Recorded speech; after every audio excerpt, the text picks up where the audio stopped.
नमस्कार, जोहार, मैं संजय और आप देख रहे हैं न्यूज झारखंड। चलिए जानते हैं सुबह से लेकर शाम तक की तमाम बड़ी खबरों को। झारखंड में मुकदमा लड़ना महंगा, कोर्ट फीस में 10 गुना तक बढ़ोतरी। सूबे के लोगों को अब दीवानी एवं फौजदारी केस करने और लड़ने में अब पहले से काफ़ी अधिक जेब पर बोझ बढ़ेगा। सस्ता न्याय अब महंगा हो गया है। झारखंड हाई कोर्ट के वकालतनामा पर अब 50 रुपये की कोर्ट फीस चिपकाई जाएगी। वर्तमान में यह 5 रुपये ही है, यानी 10 गुना तक बढ़ोतरी की गई है। इसी तरह राज्य की निचली अदालतों की वकालतनामा पर कोर्ट फीस 5 से बढ़ाकर 30 रुपये कर दी गई है। निचली अदालतों के शपथ पत्र 5 रुपये की जगह 20 एवं हाईकोर्ट में यह 30 रुपये हो गया है। विवाद से संबंधित सूट फाइल करने में अब अधिकतम 3 लाख रुपए की कोर्ट फीस लगेगी। वर्तमान में यह 50,000 रुपये ही है। इससे दीवानी के साथ फौजदारी मामले में केस फाइल करने का खर्च काफ़ी बढ़ गया है। सूट फाइल करने के पहले मोटी रकम की व्यवस्था करनी होगी। इस तरह हाईकोर्ट में जनहित याचिका दाखिल करने पर अब 1,000 रुपये लगेंगे। वर्तमान में 250 रुपये हैं। सामान्य आवेदन पर शुल्क 250 रुपये से 500 रुपये किया गया है। अपील एवं अदालत में रिप्रेजेंटेशन 4 गुना महंगा हो गया है। झारखंड सरकार ने अपनी आय बढ़ाने के लिए कोर्ट फीस में जबरदस्त वृद्धि की है। इससे सरकार को प्रत्येक साल करोड़ों रुपए का अधिक राजस्व प्राप्त होगा। लातेहार में दर्दनाक सड़क हादसा, चंदवा में बस और बाइक के बीच भीषण टक्कर, पिता पुत्र की मौत। लातेहार जिले के चंदवा थाना क्षेत्र अंतर्गत रांची डाल्टनगंज NH 39 पर सासंग गांव के पास शनिवार की सुबह भीषण सड़क हादसा हुआ। इसमें पिता पुत्र की मौत हो गई। मरने वाले की पहचान दिनेश भूंया और उनके 4 वर्षीय बेटे शिव भूंया के रूप में की गई है। दिनेश अपने ससुराल लातेहार से वापस अपने गाँव चंदवा के रखात लौट रहे थे। इसी दौरान पिता पुत्र की बाइक विपरीत दिशा से आ रही बस से टकरा गई। इसमें दोनों की घटनास्थल पर ही मौत हो गई। घटना की सूचना मिलने के बाद परिजनों को रो रो कर बुरा हाल है। वीडियो विजय कुमार व इंस्पेक्टर मदन कुमार शर्मा ने बताया कि सरकारी प्रावधान के मुताबिक मृतक के परिजनों को मुआवजा व अन्य सुविधाएं दी जाएगी। पुलिस ने मौके पर पहुंचकर बाइक व बस को जब्त कर लिया है। झारखंड में 330 कोरोना एक्टिव केस, 24 घंटे में मिले 54 नए मरीज। झारखंड में पिछले 24 घंटे में सिर्फ 4,342 सैंपल की जांच में ही कोरोना संक्रमण के 54 नए केस मिलने के साथ ही झारखंड में कोरोना के एक्टिव केस की संख्या बढ़कर 330 हो गई है। स्वास्थ्य विभाग की ओर से जारी कोरोना रिपोर्ट अपडेट के अनुसार पिछले 24 घंटे में 32 कोरोना संक्रमित ठीक भी हुए हैं। झारखंड में कोरोना एक्टिव केस की संख्या अब 330 हो गई है। पिछले 24 घंटे में सबसे अधिक 21 संक्रमित रांची में मिले हैं, जबकि देवघर में 12 नए कोरोना संक्रमित की पहचान हुई है। जमशेदपुर में भी 12, बोकारो में 2, गोड्डा में 1, गुमला में 1, हजारीबाग में 1, लातेहार में 3 और रामगढ़ में 1 कोरोना संक्रमित मिले हैं। मौसम विभाग ने जारी किया अलर्ट। झारखंड में मानसून सक्रिय होने की वजह से पूरे राज्य में 4 जुलाई तक बारिश होने की प्रबल संभावना। मौसम विभाग ने झारखंड के 5 जिलों में बारिश की संभावना जताई है। विभाग के अनुसार झारखंड में मानसून सक्रिय होने की वजह से पूरे राज्य में बारिश हो सकती है। मौसम विभाग ने वज्रपात की आशंका को देखते हुए लोगों से सतर्क रहने की अपील की है। झारखंड में मानसून एक बार फिर से सक्रिय हो गया है। राज्य में पूर्व पश्चिम क्षेत्र में बने मानसून ट्रेंच और बंगाल की खाड़ी में निम्न दबाव का क्षेत्र बनने के कारण 4 जुलाई तक बारिश होने की प्रबल संभावना है। बारिश के दौरान वज्रपात को लेकर मौसम विभाग ने येलो अलर्ट जारी किया है।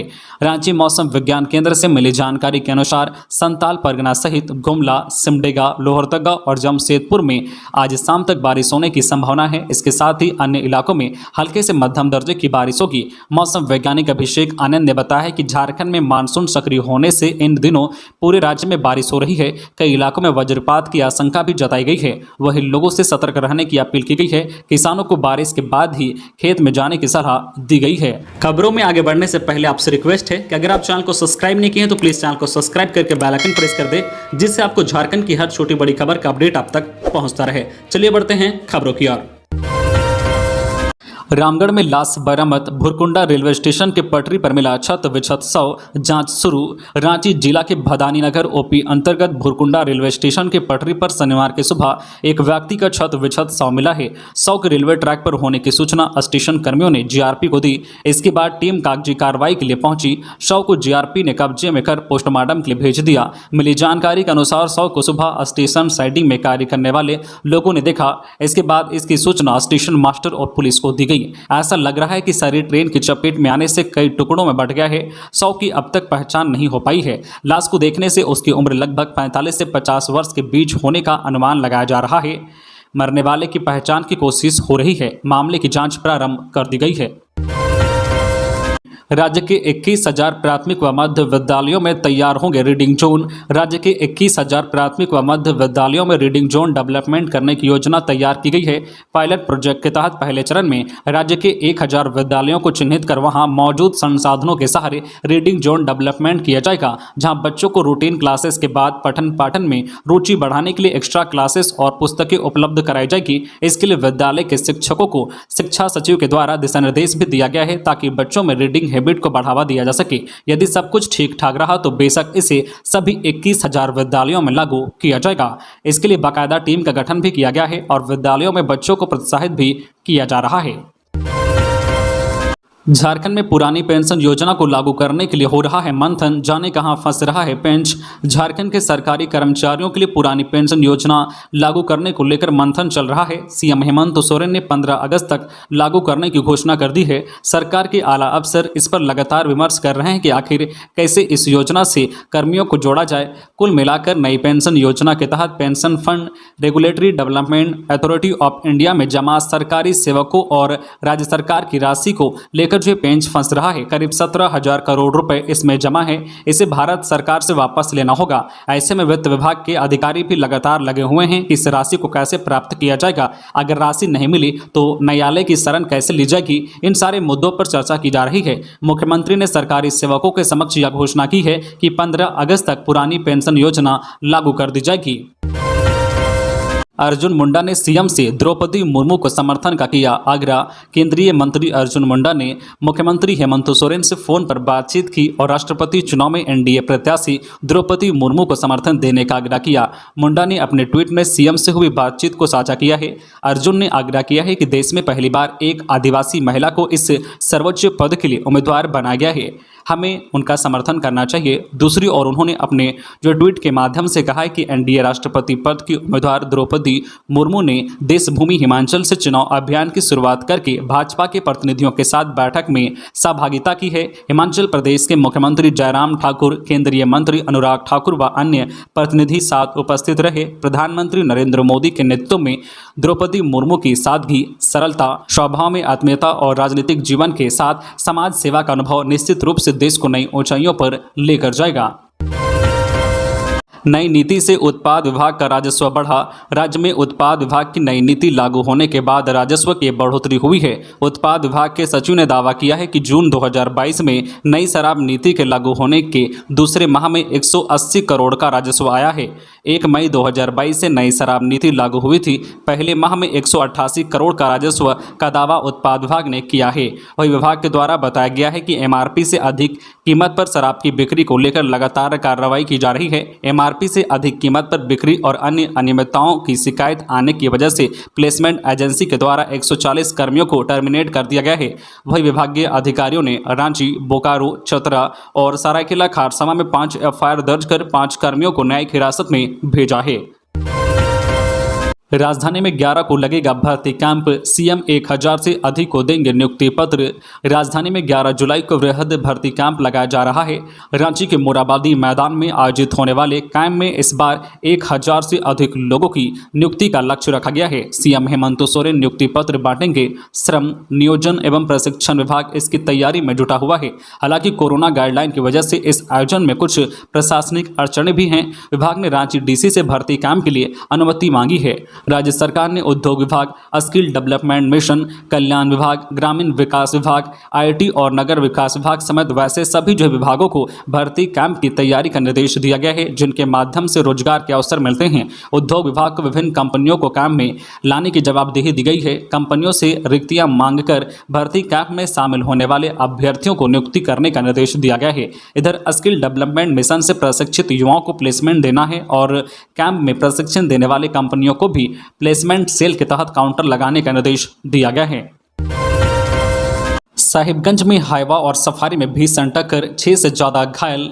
जिले के बरहेट बरहरवा मुख्य मार्ग पर भीषण सड़क हादसा हुआ है।